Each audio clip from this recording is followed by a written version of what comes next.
40 মিনিটের মাথায় বাংলার জনগণ এই ভয় দূর করে দিয়েছে। বেশি টাইম লাগে নাই, 40 মিনিট সময় বেঁধে দিয়ে এই স্বৈরাচারীকে বিদায় করেছে। আমি বলতে চাই 71 থেকে আজ পর্যন্ত এদেশ 71-এ স্বাধীন হয়েছিল ঠিক, প্রকৃতপক্ষে স্বাধীনতা অর্জন বাংলার মানুষ কখনোই করতে পারে নাই। বারে বারে যে সরকারই এসেছে ওলামায়ে কেরাম ইসলামের উপরে আক্রমণ করেছে, ঠিক কিনা বলেন?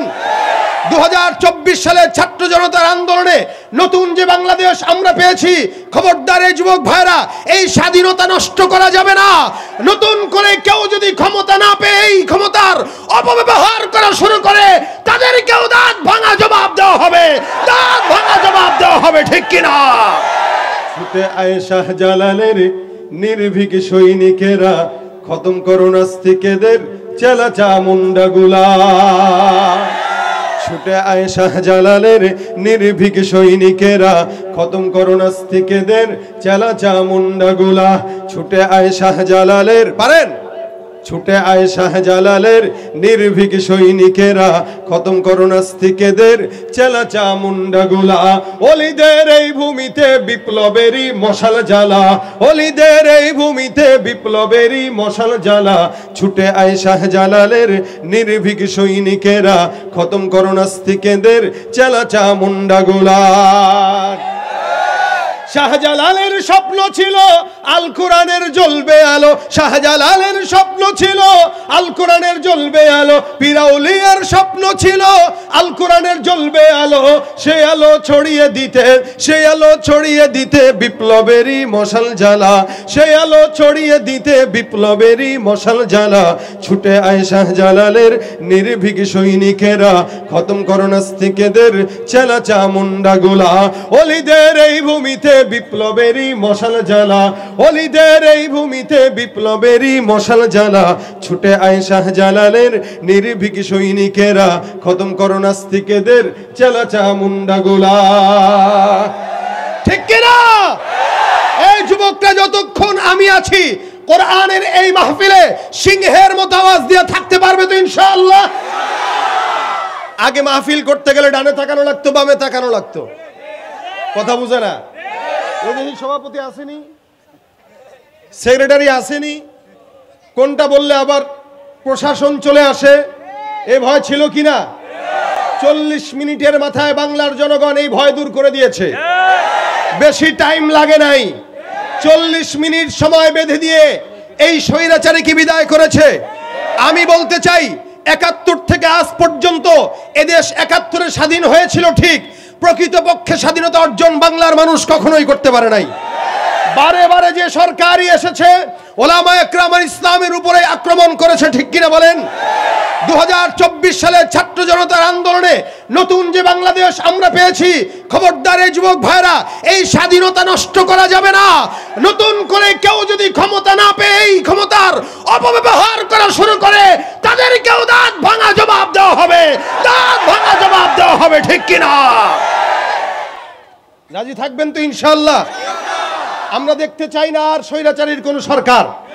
এদেশ মুসলমানের স্পষ্ট প্রমাণ হয়ে গেছে। অতীতে যেই সমস্ত কাজ বাংলাদেশে হয় নাই, আলহামদুলিল্লাহ এখন হচ্ছে। কোনোদিন কেউ কল্পনাও করতে পারে নাই টিএসসি চত্বরে ইসলামী সঙ্গীত অনুষ্ঠান হবে। গত বছর রমজান মাসে টিএসসিতে ওপেন ইফতার করার অনুমতি দেয় নাই। আপনারা দেখেছেন, মনে নাই আপনাদের? টিএসসিতে ইফতার মাহফিল করতে দেয় নাই। বাংলাদেশ 92% মুসলমানের দেশে, যারা নাকি ইসলাম পালন করতে দেয় নাই, যারা নাকি ইফতার মাহফিল হতে দেয় নাই, তাদেরকে আমরা দেখিয়ে দিয়েছি এদেশের জনগণ ঐক্যবদ্ধ হলে 16 বছর কেন 116 বছরের কোন স্বৈরাচারী সরকার টিকতে পারবে না। অনেক সহ্য করেছে এদেশের ওলামায়ে কেরাম। 71 থেকে আজ পর্যন্ত দেশের স্বাধীনতা, কথা বলার স্বাধীনতা ছিল না। আমি নিজে গত 2 বছর আগে এই আলমডাঙ্গায় এক মাহফিল করতে যায়, প্রশাসনের লোক যে আমাকে উঠতে দেয় নাই। কেন? ওনার লিস্টটি আছে 35 জনের ভিতরে। আমাদের এই লিস্টটি করে কে? নাস্তিকেরা। 92% মুসলমানের দেশে আলেমদের লিস্টটি করে কারা? নাস্তিকেরা। 92% মুসলমানের দেশে ওলামায়ে কেরামদের লিস্টটি করে নাস্তিকেরা। এ মুসলমান, দিন পাল্টে গিয়েছে। এখনো পর্যন্ত যদি ঐক্যবদ্ধ না হই, দিন সামনেও খারাপ হওয়ার সম্ভাবনা আছে। এখন আলহামদুলিল্লাহ উপস্থিত, এই সমস্যা নাই। আমরা এই সমস্যার আসুক এটাও চাই না। আল্লাহ পাক বাংলাদেশকে ইসলামের দেশ হিসেবে কবুল করুক, জোরে বলেন আমিন। এজন্য ভাইরা আমার, ওলামায়ে কেরাম যেদিকে আমরা থাকবো, আল্লাহওয়ালা বুজুর্গরা যেদিকে আমরা থাকবো, এই মুহূর্তে প্রচুর পরিমাণে সমস্ত ইসলামপন্থী দলদের ঐক্যবদ্ধ হওয়া সময়ের দাবি। আমরা কে কোন দল এটা বুঝি না, আমরা চাই সমস্ত ইসলামী দলগুলো ঐক্যবদ্ধ হয়ে বাংলাদেশকে ইসলামী দেশ হিসেবে পরিচালিত করা। নয়তো এদেশে নাস্তিকরা আবারও মাথা চারা দিয়ে ওঠার সম্ভাবনা আছে না নাই? এই জন্য কে হেফাজত, কে জমিয়ত, কে মজলিস, কে জামাত, এগুলো দেখার সময় এখন নয়। ঐক্যবদ্ধ হয়ে বাংলাদেশকে ইসলামের রাষ্ট্র করা দরকার। এই জন্য আল্লাহ পাক রব্বুল আলামিন আমাদেরকে এই সময়টা নেয়ামত দিয়েছেন। নেয়ামতের কদর যে করে সে চালাক, যে কদর করে না সে বোকা। নেয়ামতের কদর করা সময়ের দাবি। আল্লাহ পাক যেন আমাদেরকে সেই করাটা তৌফিক দান করে। আমি আপনাদের সামনে মুখতাসার সময় দু চারটা কথা বলবো ইনশাআল্লাহ। আল্লাহ যদি আমাকে তৌফিক এনায়েত করেন তো ইনশাআল্লাহ এই কথাগুলোর উপরে আল্লাহ পাক আমাদের সকলকে আমলের নিয়তে বলার এবং শোনার তৌফিক দান করুক। আপনাদের কষ্ট হবে না তো ইনশাআল্লাহ? কথা বুঝতেছেন তো ইনশাআল্লাহ? ঘুমানো যাবে? কিছুক্ষণ পর পর কিন্তু পরীক্ষা করব, হাত উঁচু করে সজাগ থাকবেন কিনা, ঘুমাবেন এটাও পরীক্ষা হয়ে যাবে। ভাইরা আমার, আল্লাহ পাক রব্বুল আলামিন দুনিয়াতে সবচাইতে বেশি পছন্দ করে যাদেরকে বানিয়েছেন তারা কারা? বলেন না জোরে। মানুষ। এ দুনিয়ার সর্বপ্রথম দুনিয়াতে যাদেরকে আল্লাহ পাক পাঠিয়েছেন তারা হলো ফেরেশতা। আল্লাহ পাক রব্বুল আলামিন ফেরেশতাদের পরে জিন্নাতকে পাঠিয়েছেন। এদেরকে আবার বিতাড়িত করে দিয়েছেন বহুদূর সমস্ত তীরগুলোতে আর বড় বড় উপত্যকাগুলোতে। কেন? জমিনে মারামারি হানাহানি করত। আল্লাহ পাক রব্বুল আলামিন মানুষকে বানানোর ফিকির করলেন। এই জন্য আল্লাহ পাক কোরআনে বলেন, ইন্নী জাইলুন ফিল আরদি খলিফা, আমি জমিনের প্রতিনিধিত্ব দেব বান্দাকে। এই জন্য বাংলা এই সারা বিশ্বের ভিতরে জমিনের যত মালিকানা সব বান্দাদের, মানুষের। আসমানের কোনো মালিকানা বান্দার আয়ত্তে নাই। আচ্ছা বলেন তো এই জায়গাটা কার? না না না, এটা বলে বুঝাইতে, এই জায়গার মালিক কে? গোরস্থান কমিটি অথবা ঈদগাহ কমিটি। মসজিদের মালিক কে? ওয়াকফ করা সবাই মসজিদ মালিক। পাশের বাড়ির মালিকটাকে বলে মালিক, বাড়িওয়ালা। বাংলাদেশের সমুদ্র সীমা আছে, ওটার মালিক কে? বলে বাংলাদেশ। কিছু দূর গেলে আবার সমুদ্র সীমা আছে, ওটার মালিক কে? বলে ভারত। অর্থাৎ গোটা জমিনে যা কিছু আছে এগুলোর মালিকানা কাদের হাতে? বান্দাদের হাতে। আল্লাহ পাক দিয়েছেন, ইন্নী জাইলুন ফিল আরদি খলিফা। আল্লাহ পাক জমিনের খেলাফত দিয়েছেন বান্দার হাতে। কিন্তু কেউ কি কোনোদিন বলেছে যে চাঁদের মালিক আমি বা আসমানের মালিক আমি, ওই মেঘখণ্ড দেখা যায় ওইটার মালিক আমি? এটা কেউ বলেছে? আসমানে যা কিছু আছে খাজানা, ওইটা আল্লাহ পাকের হাতে। শুধুমাত্র জমিনের মালিকানা আল্লাহ পাক বান্দাকে দান করেছেন। আল্লাহ পাক রব্বুল আলামিন বান্দাকে যখন বানাইতে চায়, আপনারা জানেন ফেরেশতারা দেয় নাই। ফেরেশতারা চাইছিল না যে বান্দা হোক, কিন্তু আল্লাহ পাক ফেরেশতাদের জবান বন্ধ করে দিয়ে বলছেন, ইন্নী আ'লামু মা লা তা'লামুন, আমি যতটুকু জানি তোমরা জানো না। এই যে আজকের এই মজমাকে আল্লাহ পাক ফেরেশতাদেরকে দেখায় বলতেছেন, এই ফেরেশতা তাকায় দেখ, তোরা সেদিন বলেছিলি আল্লাহ এদেরকে বানায়েন না, এরা রক্তপাত ঘটাবে, মারামারি করবে, এই করবে, সেই করবে, ডাকাতি সন্ত্রাসী করবে। তাকায় দেখ, বহুদূর থেকে, চুয়াডাঙ্গা থেকে, আলমডাঙ্গা থেকে, আরো অনেক দূর থেকে ছাত্র ভাইরা, যুবক ভাইরা এসেছে। কেন? বলে দিনই কিছু নসিহা শোনার জন্য যারা বসলো, আমি আল্লাহ তোদেরকে সাক্ষী রেখে বললাম, যতক্ষণ বসা থাকবে সগীরা গুনাহ মাফ, আমি আল্লাহ আসমান থেকে রহমত নাজিল করে দেব। এই জন্য হাদিস শরীফে পয়গম্বর বলেন, হাফাতহুমুল মালাইকা নাযালাত আলাইহিমুস সাকিনা ওয়া যাকারাহুমুল্লাহু ফী মান ইনদা। যতক্ষণ এখানে বসা থাকবেন, চতুর্দিক থেকে ফেরেশতারা একজন একজন একজন করে আসমান পর্যন্ত এই মজমাটাকে ঘেরাও করে রেখে দিয়েছে। আস্তে বললেন সুবহানাল্লাহ। এই যে জোরে বললেন, কেন বলাইলাম জানেন? একবার সুবহানাল্লাহ বলছেন তো জান্নাতে একটা গাছ লেগে গেছে। দুনিয়াতে যত সুবহানাল্লাহ বলবেন ততই ফায়দা। হ্যাঁ, শেখুল হাদিস জাকারিয়া রহমতুল্লাহ আলাইহি একটা ঘটনা উল্লেখ করেছেন এক কিতাবের ভিতরে। উনার নকল করা ঘটনা আমি শুনাইতেছি, সত্য মিথ্যা এটা আল্লাহ পাক জানে। আমাদের আকাবির বুজুর্গানে দ্বীন এটা অনেক ঘটনা বর্ণনা করেছেন। আপনারা এটাও জেনে রাখবেন, কারামাতুল আউলিয়া হাক্কুন, অলি বুজুর্গ যারা, এদের কারামত সত্য না মিথ্যা বলেন তো? কেন সত্য? বলে বুজুর্গানে দ্বীনদের মতো দিল আমরা তৈরি করতে পারি নাই, যার কারণে আমাদের বিশ্বাস হয় না। নবীদেরকে আল্লাহ পাক মুজিজা দান করেছেন, পীর মাশায়েখ বুজুর্গানে দ্বীনদেরকে আল্লাহ পাক কারামত দিয়েছেন। এটা যে বিশ্বাস করে না তার ঈমান দুর্বলতা থাকবে, কিন্তু আউলিয়াদের কারামতি কোনোদিন মিথ্যা হবে। শেখুল হাদিস জাকারিয়া রহমতুল্লাহ একটা ঘটনা বর্ণনা করে, যে সুবহানাল্লাহর ইঙ্গিত দিয়ে বলতেছি আর কি, আপনাদেরকে জোরে বলানো লাগলো কেন? রাসূল সাল্লাল্লাহু আলাইহি ওয়াসাল্লাম হাদিসে বলেন, ইন্না ফিল জান্নাতি লাশাজারা, কোন ইমানদার বান্দা যখন একবার সুবহানাল্লাহর আওয়াজ দেয়, আল্লাহ পাক রব্বুল আলামিন হাবিব কিবরিয়া মুহাম্মদুর রাসূলুল্লাহ সাল্লাল্লাহু আলাইহি ওয়াসাল্লাম বলেন, একবার সুবহানাল্লাহর আওয়াজের বিনিময়ে আমার আল্লাহ পাক বান্দার জন্য জান্নাতের মধ্যে একটা গাছ লাগায় দেয়। হাদিস শরীফে পয়গম্বর আরো বলেন, গাছটা চওড়া কত জানো? এত বিশাল বড় গাছ। জমিনের ভিতরে আমরা গাছ দেখি ছোট ছোট চিকন চিকন গাছ, আল্লাহর হাবিব বলেন দুনিয়ার গাছ, জান্নাতের গাছ, আসমান আর জমিন ফারাক। জমিনের মধ্যে কোনো গাছ যখন হয়, ওই গাছের গোড়াটা থাকে চিকন, আগাটা থাকে উঁচু আর মোটা। এ মুসলমান নবীর উম্মত, কোন ইমানদার বান্দা জান্নাতে যদি গাছ লেগে যায় সুবহানাল্লাহর আওয়াজের বিনিময়ে, নবী বলেন ওই বান্দার জান্নাতের গাছের যেই গোড়াটা আছে, গোড়াটা এত বড় মোটা, বান্দা যদি দ্রুতগামী ঘোড়া দিয়ে 100 বছর দৌড়ায়, ওই গাছের গোড়াটাও পর্যন্ত শেষ হবে না। এখন বললেন একবার আরেকবার জান্নাতে একটা গাছ লেগে গেছে, এখন যারা যারা বলছেন তাদের জান্নাতে আরেকটা গাছ লেগে গেছে, এখন যারা বলছেন তাদের আরেকটা লাগছে। সুবহানাল্লাহ। আচ্ছা বলেন তো, এই যে সওয়াবগুলো লেখা হয়, এই সওয়াবগুলো কতদিন পর্যন্ত লেখা থাকবে? হ্যাঁ বলেন না, বুঝি নাই। নেই নেই নেই, আপনার মৌত পর্যন্ত। কি পর্যন্ত?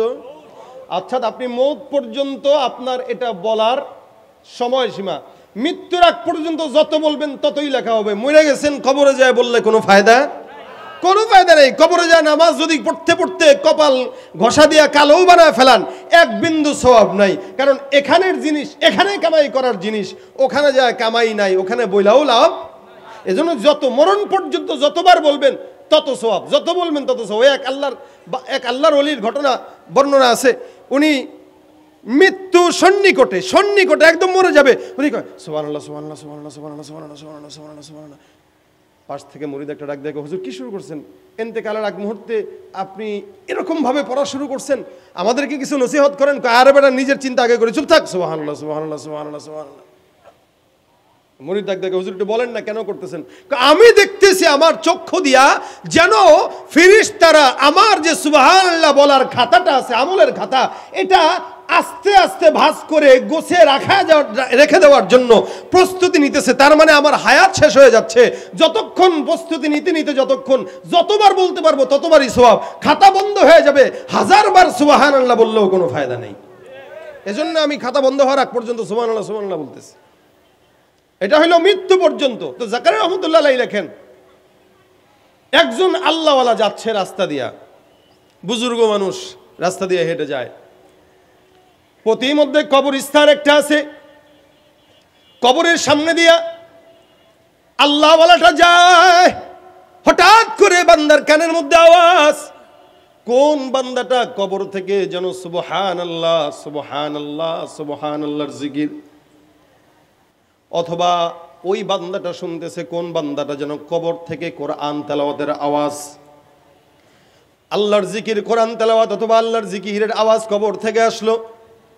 আল্লাহওয়ালা বুজুর্গটা কবরের পাশ দিয়ে হেঁটে যায়, হঠাৎ করে সুন্দর করে কবরের কিনারায় বসে পড়লেন।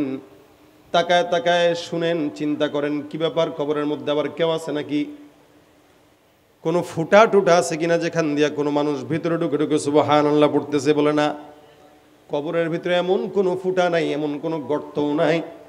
এই কবরের মধ্য থেকে কেমন যেন কোরআন তেলাওয়াতের আওয়াজ। আপনারা শুনলে অবাক হবেন, অবাক হওয়ার কিছু নাই, কারণ এগুলো বাস্তবতা। আমাদের বাংলাদেশে অতীতে এমন অনেক বুজুর্গানে দিনরা অতিবাহিত হয়েছে যাদের ইন্তেকালের পরে কবরের থেকে ঘ্রাণ আসছে মিশক আম্বরের। শুধু তাই নয়, আমি নিজেই এরকম অসংখ্য সাক্ষী যারা ঘ্রাণ শুকেছে, অথবা আমিও শুনতে পেয়েছি।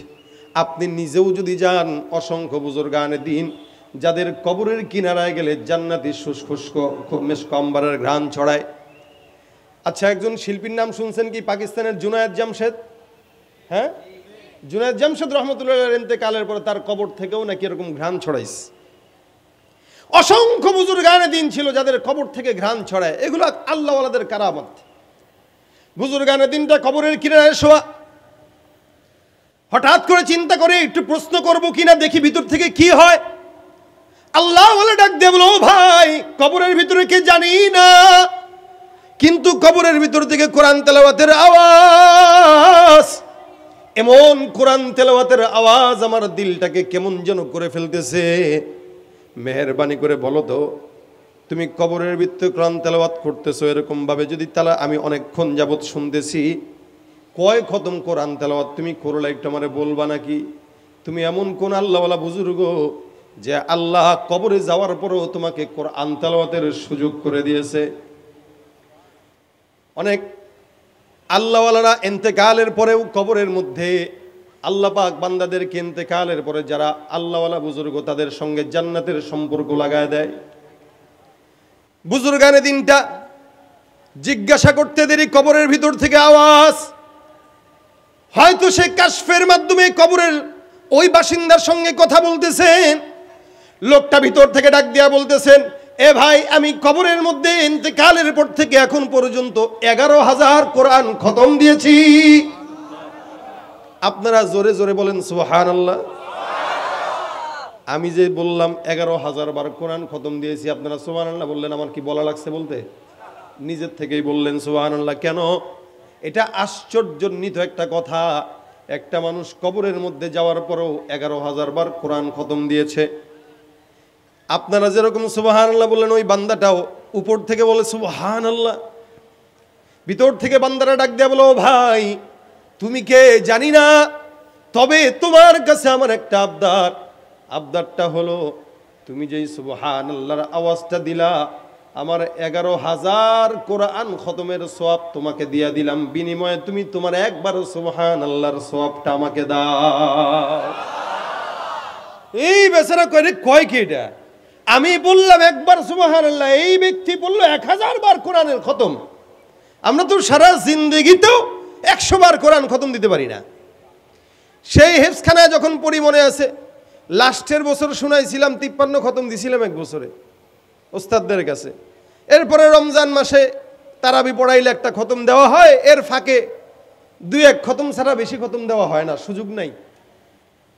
মানে শয়তান সুযোগ করে দেয় না, যার কারণে পারি না। আর এই লোক 11,000 বার খতম দিয়েছে, এরপরে বলছে কি, তুমি তোমার সুবহানাল্লাহর সওয়াব আমারে দাও, আমার 11,000 বারের সওয়াব তুমি নাও।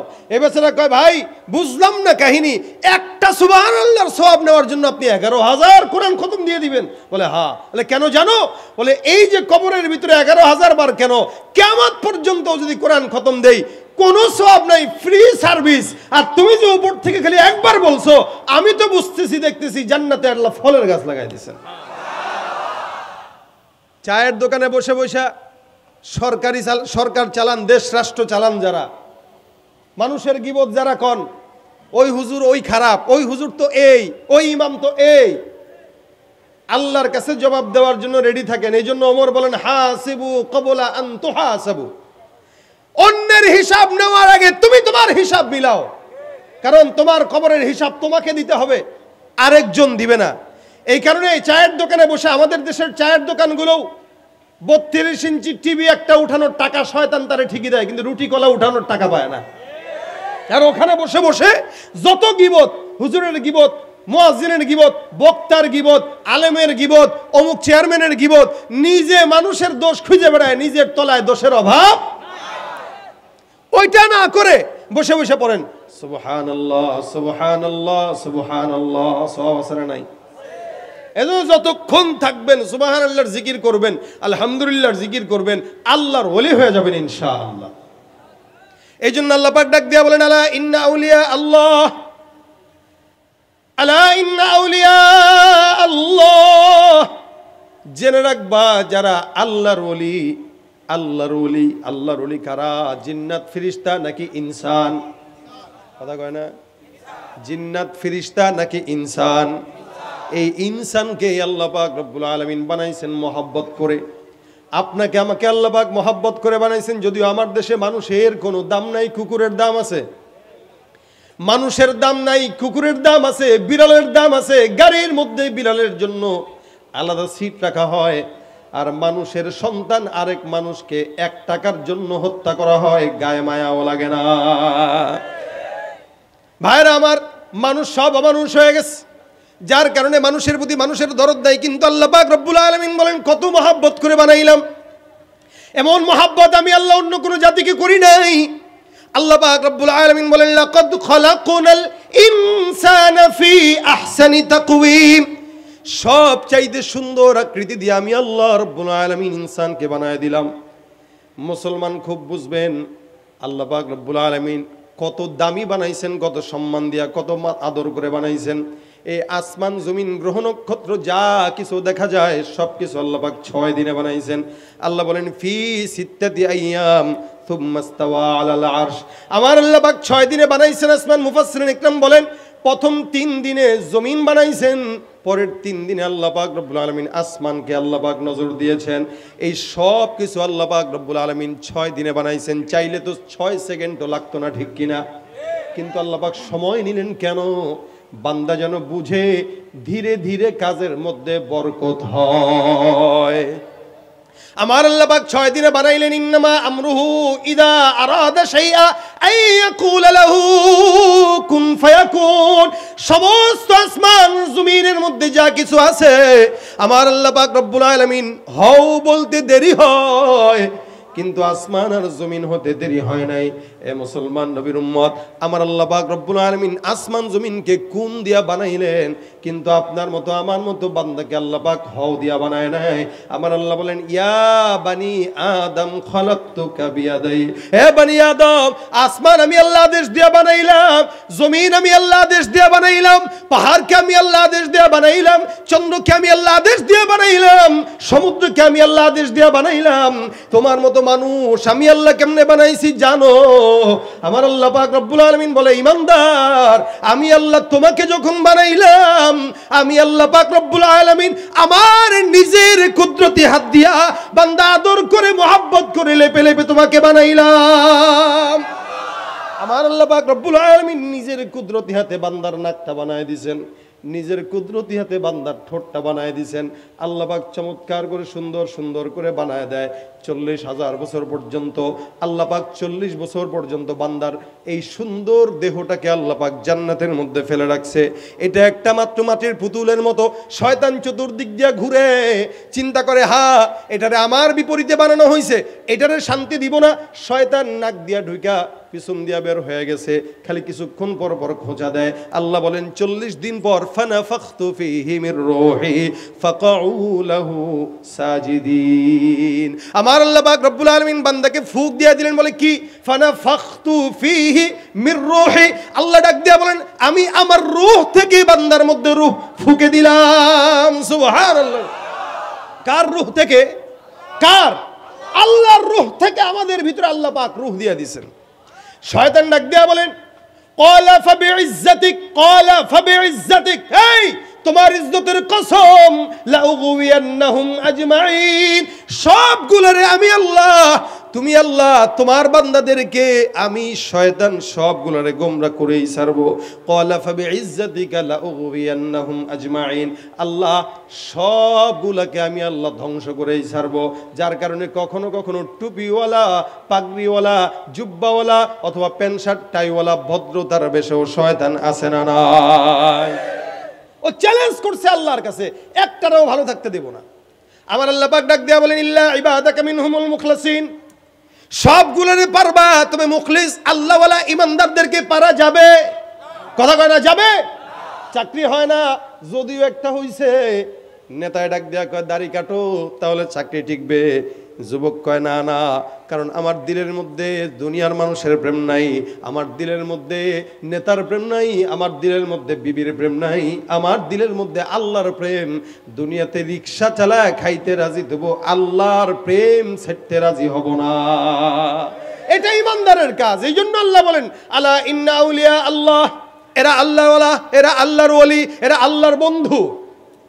এদেরকে আমি আল্লাহ আমার হাতে বানাইলাম, আমি আল্লাহ মহব্বত করে বানাইলাম। এত দাম। হাদিস শরীফে পয়গম্বর আরবি সাল্লাল্লাহু আলাইহি সাল্লাম বলেন দুনিয়ার জমিনের সবচাইতে বড় ঘর বাইতুল্লাহ, এর আগে কোনো ঘর নাই, এর চাইতে দামি কোনো ঘর আছে নাকি? কথা কয় না। আচ্ছা বলেন তো মসজিদটা দামি না কম দামি? কিন্তু এই মসজিদের চাইতেও দামি কোন মসজিদ? কাবা। যার কারণে আমার আল্লাহ বলেন ইন্না আউওয়ালা বাইতিন উদিআ লিন-নাস লাল্লাযী বিবাক্কাতা মুবারাকাও ওয়া হুদাল লিল আলামিন। দুনিয়ার সবচাইতে প্রাচীন ঘর, শুরুর ঘর, প্রথম ঘর বাইতুল্লাহ। আমার হাবিবি কিবরিয়া একবার কাবা শরীফ তওয়াফ করতেছেন, আর কাবার দিকে তাকায় ডাক দিয়ে বলে বাইতুল্লাহ, তোমার সম্মান মালিকের দরবারে অনেক, এত সম্মান আল্লাহ পাক অন্য কোনো ঘরকে দেয় নাই। যার কারণে কোন ইমানদার যখন ঘরের মধ্যে ঢুকে মান দাখালাহু কানা আমিনা, কোন ইমানদার যখন ঘরের মধ্যে ঢুকে আমার আল্লাহ ডাক দেয়া বলেন সে নিরাপদ। কোন ইমানদার যদি এই ঘরের মধ্যে ঢুকে, গুনাহগার যদি এই ঘরের মধ্যে ঢুকে, কোন জালেমও যদি এই ঘরের মধ্যে ঢুকে, আমার আল্লাহ বলেন সে নিরাপদ। এত এত দাম।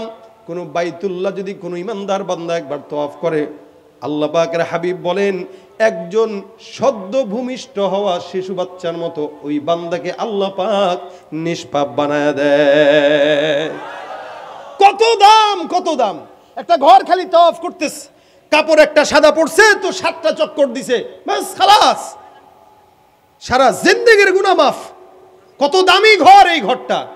আর আমার নবী বলে কি শুনেন, নবী করিম সাল্লাল্লাহু আলাইহি সাল্লাম বলেন আমি কাবার দিকে তাকাইলাম, সাহাবা একরাম বলে আমার নবী কাবার দিকে তাকায় বলে কাবা তোমার সম্মান মালিকের দরবারে অনেক, তুমি কি জানো এত সম্মান হওয়ার পর তোমার চাইতেও সম্মানিত একটা জাতি আছে। এ বাইতুল্লাহ তোমার সম্মান আল্লাহর কাছে যদিও বেশি হয়, কিন্তু আমার উম্মত যারা আদনা থেকে আদনা একজন ইমানদার, ওই আদনা থেকে আদনা একজন ইমানদারের সম্মান বাইতুল্লাহর চাইতেও আল্লাহর দরবারে কোটি গুণে বেশি। এ ভাইরা আমার, বাইতুল্লাহ আল্লাহর ঘরের চাইতে কাবার চাইতেও আপনার আমার দাম বেশি। সুবহানাল্লাহ, জোরে বলেন সুবহানাল্লাহ বিহামদি। কত বেশি একটা ইমানদার, আদনা থেকে আদনা ইমানদার, যার দিলের ভিতরে খালি ইমানের ছিটে ফোঁটা আছে, নবী বলেন ওই বাইতুল্লাহর চেয়ে ইমানদারের দাম বেশি। যার কারণে খবরদার ইমানদারের কলবে আঘাত দিও না। বাইতুল্লাহ ভাঙলে যেই গুনাহ হয় তার চেয়ে বেশি গুনাহ ইমানদারের কলবে আঘাত দেওয়া। এ মুসলমান নবীর উম্মত, এই বান্দাকে আল্লাহ পাক বলেন আলা ইন্না আউলিয়া আল্লাহ, ওই ইমানদার বান্দা কখনো কখনো দামি। আল্লাহ পাক রব্বুল আলামিন অন্য আয়াতে বলেন উলাইকা কাল আনআম বাল হুম আদাল, এগুলো সব হলো গরু ছাগলের মতো, এগুলো আবার তার চাইতেও খারাপ। একদিকে রাসূল বলেন এদের দাম অনেক, আরেকদিকে আল্লাহ বলে এরা কুকুরের চাইতেও খারাপ। বলেন তো দুই কথার মধ্যে পার্থক্য আছে না নাই? এক জায়গায় বলেন সবচাইতে আফজল, আরেক জায়গায় বলেন সবচাইতে নিকৃষ্ট। কেন? আচ্ছা বলেন তো এখানে যেগুলো মানুষ আছে এদের ভিতরে অনেকে নামাজি আছে, অনেকে বেনামাজি আছে না নাই? আল্লাহ পাক রব্বুল আলামিন বলছেন উলাইকা কাল আনাম, এগুলো গরুর মতো, শুয়োরের মতো, কুকুরের মতো, জানোয়ারের মতো, হায়াওয়ানের মতো। বলে একটা মানুষ এত দামি হওয়ার পর কেমনে হায়াওয়ানের মতো হয়? দেখেন উদাহরণ দিলে বুঝবেন। গরুর কি নামাজ আছে নাকি? শুয়োরে নামাজ পড়ে? ছাগল নামাজ পড়ে না? নামাজ পড়বে কে? কে কে কে? নামাজ কার উপরে ফরজ? বলে বান্দার উপরে, মুসলমানের উপরে। মুসলমান হইছে নামাজ পড়ে না, গরুও নামাজ পড়ে না। মুসলমান রোজা রাখে না, গরু রোজা রাখে না। মুসলমান সুন্নত মানে না, গরু ছাগল সুন্নত মানে না, কুকুরও সুন্নত মানে না। আল্লাহ পাক বলেন যে এই ব্যক্তিটা মুসলমান হওয়ার পরও নামাজ পড়ে না, রোজা রাখে না, দাড়ি রাখে না, সুন্নত মানে না, এই ব্যক্তি মুসলমান হওয়ার পরেও রোজা রাখে না, কুকুর হয়ে রোজা রাখে না, নামাজ পড়ে না। সুতরাং তার মধ্যে কুকুরের মধ্যে কোনো তফাৎ থাকতে পারে না, তারা উভয়ই সমান।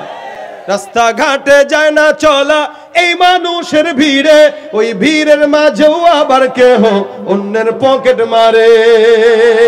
রাস্তাঘাটে যায় না চলা এই মানুষের ভিড়ে, ওই ভিড়ের মাঝেও আবার কেহ অন্যের পকেট মারে।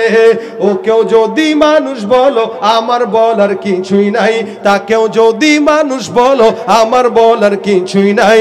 মানুষ দেখতে চলো এবার জাদু ঘরে যাই সবাই, হায় রে সাধের দুনিয়ায় মানুষ পাওয়া বড় দায়। মানুষ দেখতে চলো এবার জাদু ঘরে যাই সবাই, ঠিক কিনা? শিক্ষার জোরে ডিগ্রির ভারে সাহেবের মাজা বাঁকা, মুচকি হেসে সব অফিসে নেয় যে ঘুষের টাকা। শিক্ষার জোরে ডিগ্রির ভারে সাহেবের মাজা বাঁকা, মুচকি হেসে সব অফিসে নেয় যে ঘুষের টাকা।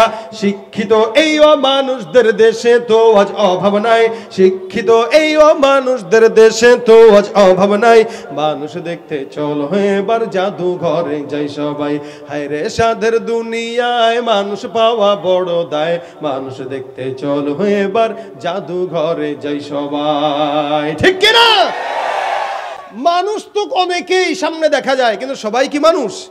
মানুষরূপী, মানুষরূপী উলাইকা কাল আনআম, মানুষরূপী সব গরু ছাগলের মতো।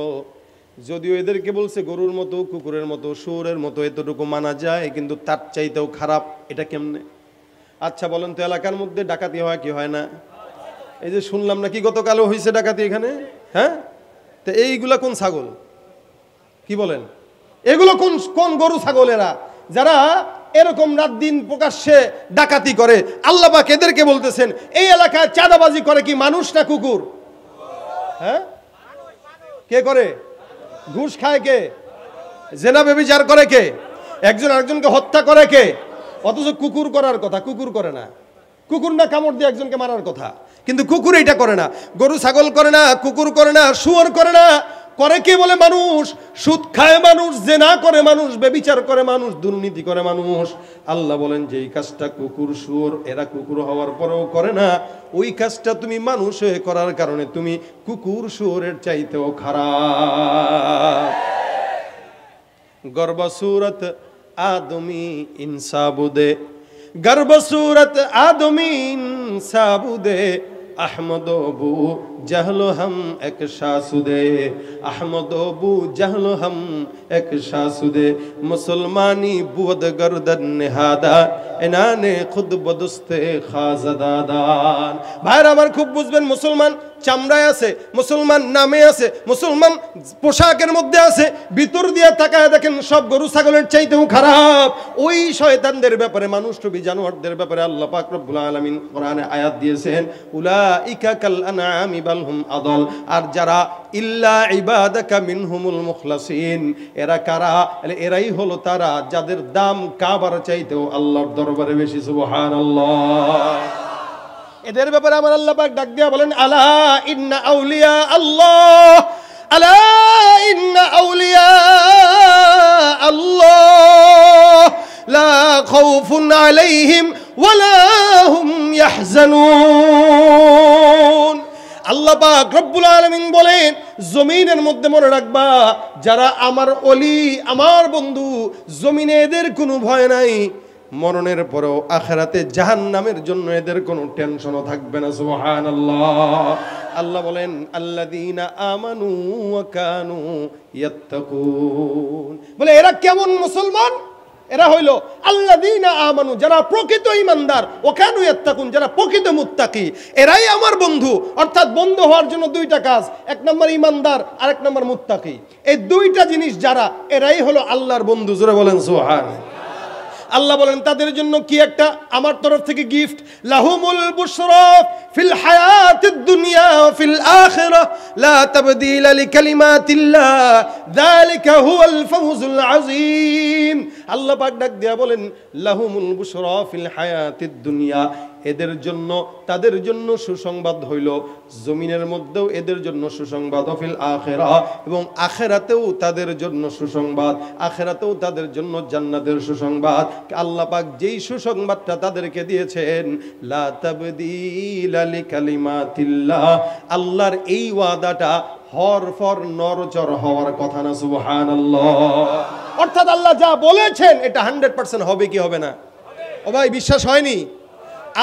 আল্লাহওয়ালারা আল্লাহ না, আল্লাহ থেকে জুদা না, জুদা বুঝেননি? আবার শুনেন, আল্লাহওয়ালারা আল্লাহ না, আল্লাহ থেকে পৃথক না। কেন? মাল্লাহুল মাওলা ফালাহুল কুল। আল্লাহ যার জন্য হয়ে যায়, আসমান জমিন গ্রহ নক্ষত্র পাহাড় পর্বত সবকিছু ওই বান্দার জন্য হয়ে যায়। এই জন্য হাদিসে কুদসির ভিতরে আমার আল্লাহ ডাক দিয়া বলেন, কুনতু সামাউল্লাযী ইয়াসমাউ বিহা ওয়া বাসরুহুল্লাযী ইউবসিরু বিহা ওয়া রিজলুহুল্লাতী ইয়ামশি বিহা ওয়া ইয়াদুহুল্লাতী ইয়াবতিশু বিহা। যারা আল্লাহওয়ালা আমার বন্ধু, আমি তাদের জন্য বললাম, এরা যখন চক্ষু দিয়ে দেখে, আমি আল্লাহ পাক রব্বুল আলামিন তাদের জন্য বললাম, আমি আল্লাহ এদের চোখে রূপান্তরিত হয়ে যাই, সুবহানাল্লাহ। এরা যখন হাত দিয়া ধরে, আমি আল্লাহ এদের হাতের সঙ্গে মিলে যায়। এরা যখন পাও দিয়া হাঁটে, এরা যখন হাত দিয়া ধরে, এরা যখন চক্ষু দিয়া দেখে, কান দিয়া শুনে, এদের হালত আমার সঙ্গে মিলে যায়। বান্দা এমন অবস্থা হয়, বান্দা যদিও আমার বান্দা, কিন্তু আমি আল্লাহ পরিপূর্ণ বান্দার মহাব্বতে হাবুডুবু খাওয়া শুরু করে দে। এটা আল্লাহওয়ালাদের একটা সুফল।